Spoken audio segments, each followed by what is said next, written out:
અમદાવાદના બાકરોલ પાસે આવેલી સાબરમતી નદીમાં આજરોજ સવારના 9 વાગે એક વ્યક્તિએ પાણીની અંદર છલાંગ લગાવી દીધી હોવાનું સામે આવ્યું છે. તો આ ઘટનાની ઘરના સભ્યોને જાણ થતાં તેઓ ઘટના સ્થળે દોડી આવ્યા હતા.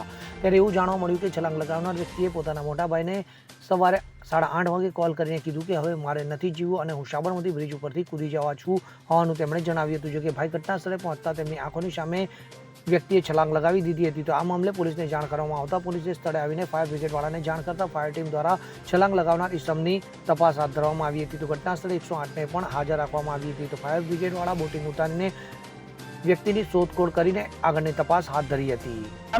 वीरेंद्र सिंह जादौन। बराबर है। क्या हुआ है? ये भाई छोटा गिर पड़ा नीचे नदी में। क्या हुआ था? घर में कोई प्रॉब्लम, कोई झगड़ा? कुछ नहीं था, घर में शांति थी। बराबर। खाली उसका 2 बरस पहले पैर फ्रैक्चर हुआ तो उसमें सलिया पड़े, तो वो सलिया का दर्द होता है। तो कल दवा खाने जाए के बताया तो डॉक्टर बोलता है, बोला गुरुवार का बार है, गुरुवार को लेके आओ।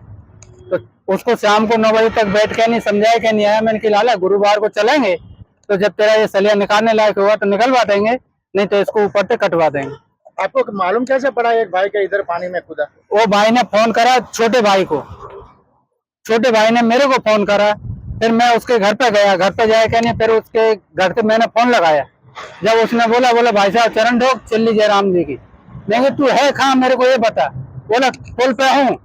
तो फिर कमोड़ वाले पुल पे मैं आया तो मैं देखा, देखते वो खुद का मार गया अंदर।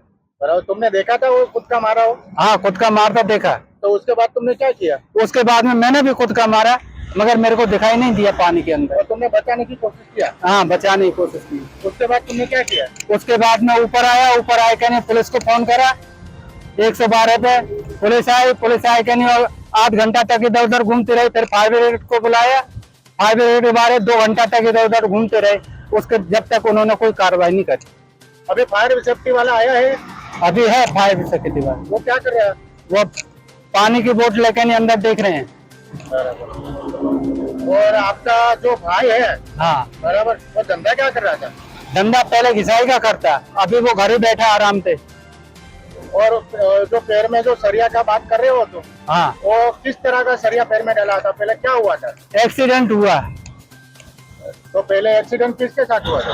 वो रिक्शा ने पलटी मारी तो रिक्शा आके नहीं पैर पे गिर पड़ी, बाइक लेके जा रहे हैं। तो कितना समय हुआ था एक्सीडेंट? उसको 2 बरस हो गए। दो बरस।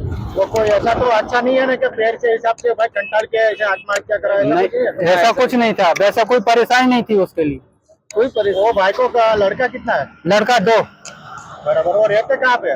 लांबा इंदिरा नगर। वो घर का मकान है क्या? घर का। वो भाई को छोकरे में वो बिजनेस में क्या करते हैं? वो छोकरा एक आर्मी में, एक कॉलेज कर रहे हैं। कॉलेज कौन सी जगह पे कर रहा है? अभी कॉलेज का तो मुझे मालूम नहीं छोकरा की का। बाकी सब घर वाले सब इधर ही रहते हैं? सब इधर ही रहते हैं। ओके। और आगे कहना क्या चाहते हो? और क्या कहूँ, मैं तो ये कहना चाहता हूँ उसको तपास करें जल्दी। और फायर सेफ्टी वालों को आपको बराबर काम कर रहा है क्या नहीं कर रहा है? 2 घंटा तक तो उन्होंने कुछ करा ही नहीं, 2 घंटे के बाद में अभी देखने लगे। और बोट वगैरह लेके आए? वोट अभी लेके आए हैं, बाहर निकाल दी वोट अभी। भाई तुम्हारा नाम क्या? મારું નામ વિક્રમ છે.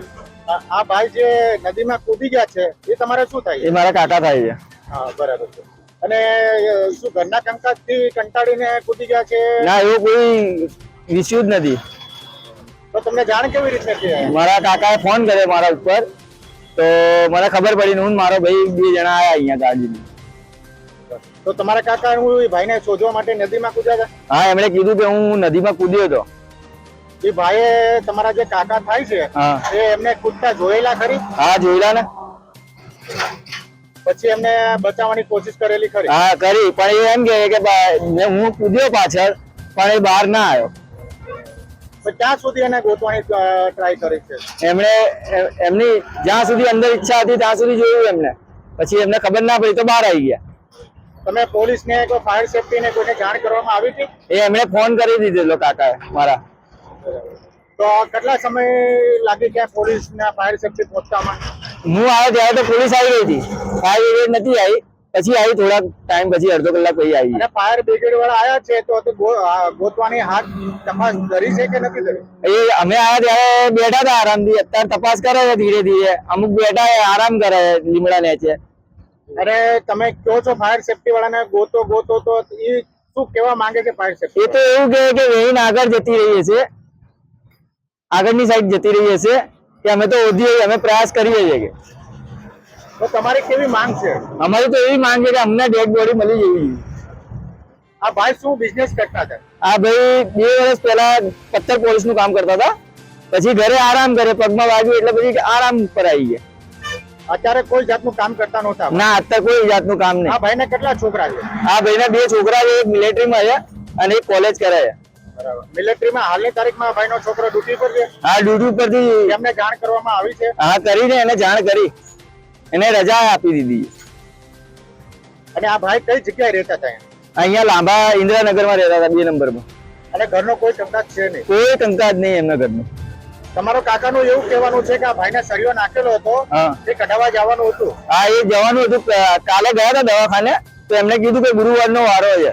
કોઈ પગનો કોઈ ત્રાસથી એવું કોઈ નથી બની ગયું? ના, એવું નહીં, એવું કશું નહીં, એવું કશું જ નહીં, એવું કશું જ નહીં. રુસ્તમ શેખ સાથે CN24 ન્યૂઝ, અમદાવાદ. હવે જુઓ દેશ દુનિયાની તમામ ખબરો તમારી આંગળીના ટેરવે. ઉઠાવો મોબાઈલ અને Google Play Store પરથી ડાઉનલોડ કરો અમારી CN24 ન્યૂઝ મોબાઈલ એપ.